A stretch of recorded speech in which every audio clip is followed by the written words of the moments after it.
Bonjour à toutes et bonjour à tous et bienvenue sur la chaîne Ingiro Véranda. Aujourd'hui, je vous parle de ma prime rénovation. Elle a été mise en place il n'y a pas très longtemps. Nous sommes fin 2023. C'est pour dès janvier 2024 et ça va concerner tous les propriétaires pour des subventions. Ces aides atteindront jusqu'à 90% du montant total des devis. Donc, ça peut aller jusqu'à 70 000 euros et donc 90%, donc ça va prendre en compte 63 000 euros. Donc, c'est énorme et on est bien d'accord que ça concerne des travaux globaux. Donc, ça veut dire que vous allez devoir faire plusieurs choses. Ça concerne vraiment les passoires thermiques. Il faut évidemment que la bâtisse, que le logement, que la maison ait plus de 15 ans. Il faut bien sûr faire des devis. Il faut bien sûr monter un dossier sur maprimerenov.gouv. Il faut aussi que les entreprises soient RGE. Et donc déjà, si vous respectez un petit peu tous ces points-là, eh ben vous pouvez monter votre dossier et bon an mal an, vous allez traiter le sujet de votre habitation, voir effectivement quel est le coût global de tous ces travaux. Et ensuite, vous allez voir ce que vous accorde l'administration fiscale, puisque j'ai oublié de vous dire que c'est lié quand même aux revenus. Ça paraît quand même un petit peu normal. Ceux qui ont beaucoup d'argent vont être moins aidés que ceux qui n'ont pas beaucoup d'argent. Bon, ça, moi, j'ai pas de débat là-dessus. Ça me paraît normal. Je dirais que ceux qui ont beaucoup d'argent auraient déjà dû le faire, puisque ça valorise le bien et que vous soyez occupant ou alors vous louez ce bien-là, il faut que les appartements soient bien isolés, bien ventilés, bien chauffés, et puis qu'on respecte un petit peu cette fameuse RE 2020 dont je vous parle depuis un petit moment. Voilà des aides, donc c'est gracieux, on essaye d'en profiter. Il est bien certain que vous allez avoir un panel d'entreprises, comme quand ça a commencé depuis quelques années, qui vont vous faire des travaux, peut-être des fois mal. Donc vraiment, adressez-vous à des gens qui ont pignon sur rue. Vous allez avoir des accompagnateurs pour ça, pour ces aides-là, pour vous suivre. Donc, ils vous mettront entre les mains que des gens qui ont cette fameuse RGE et qui sont reconnus.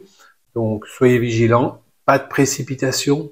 Pas de précipitation. Préparez un projet comme celui-ci. Vous avez entendu des sommes d'argent, ça va aller très vite. Donc, autant faire les choses sereinement pour être sûr que tout se passe étape par étape dans la règle de l'art. Et puis, surtout, vu que vous êtes voué à faire ça seul, vous faites bien en sorte que ces travaux-là correspondent bien aux devis qui ont été effectués. Donc, je vous l'ai dit, il faut être propriétaire, plus de 15 ans au niveau de la bâtisse ou du logement, lié aux revenus.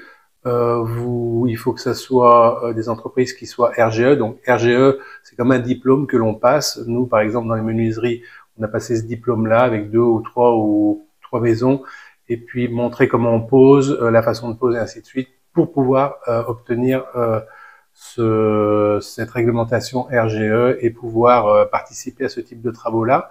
Donc, vous allez avoir plein d'informations sur france-renov.gouv.fr.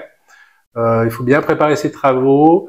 Ensuite, pour les déblocages de fonds, vous allez, quand vous allez monter un dossier sur maprimerenov.gouv, eh bien, vous allez avoir tout ce qu'il va falloir faire, suivre pour que ça se passe bien. Donc, c'est pour ça qu'il faut prendre un peu le temps de le faire. On s'y prend à l'avance. C'est pas des travaux qui vont se faire du jour au lendemain. Et puis, en tout cas, les rénovations partielles continuent. Bien sûr, vous n'êtes pas obligé de faire une rénovation globale. Donc, vous allez pouvoir aussi changer avec votre chaudière. Je vous donne un exemple. Par exemple, vous avez une vieille chaudière à fioul. Vu le prix du fioul, eh ben, vous avez décidé de mettre une chaudière à pellet. Donc, par exemple, vous avez un budget de 20 000 euros. Au niveau de la chaudière à pellet, par exemple, ça va vous coûter 19 600 euros. Le plafond, c'est 20 000. Hein. Ça va vous coûter 19 600 euros. Ce qu'il faut retenir, en gros, c'est que de votre poche, vous pouvez ne régler que 5 500 euros dans le meilleur cas de figure. C'est-à-dire que maprimerenov.gouv va prendre 10 000 euros. Et après, vous avez des aides supplémentaires qui sont annoncées dans maprimerenov.gouv .gouv, par exemple ceux qui vendent du carburant pour défiscaliser, par exemple l'ANA, et eux ils vont prendre en charge le reste, et donc voilà, sur un investissement de 19 600, vous allez donner un peu moins de 6 000 euros. Donc c'est assez avantageux pour des chaudières de ce coût-là, et puis le fait que vous allez faire des économies. Et il faut traiter aussi le domaine de la ventilation, hein. Je vous en parle depuis un petit moment qu'une maison mal ventilée, c'est une maison qui ne fonctionne pas. Donc soit on prend de l'air à l'extérieur, on l'amène à l'intérieur et on extrait l'air vicié. Et après, on peut faire en sorte que cet air soit réchauffé avant d'arriver à l'intérieur avec les systèmes de double flux ou alors les puits canadiens. Ça, je vous en ai déjà parlé dans une autre vidéo, où vous allez pouvoir le lire ou le voir ou l'entendre sur d'autres vidéos. Donc toujours sur cette chaîne Ingiro Véranda, je vais y arriver. Ce qu'il faut savoir, c'est que depuis 2021-2022, donc il y a 1,5 million de foyers qui ont été bénéficiaires de ces aides-là. Ça représente à peu près plus de 3 milliards à peu près d'euros distribués en tant que subvention. Ça concerne en gros 670 000 rénovations qui ont été traitées donc en 2022.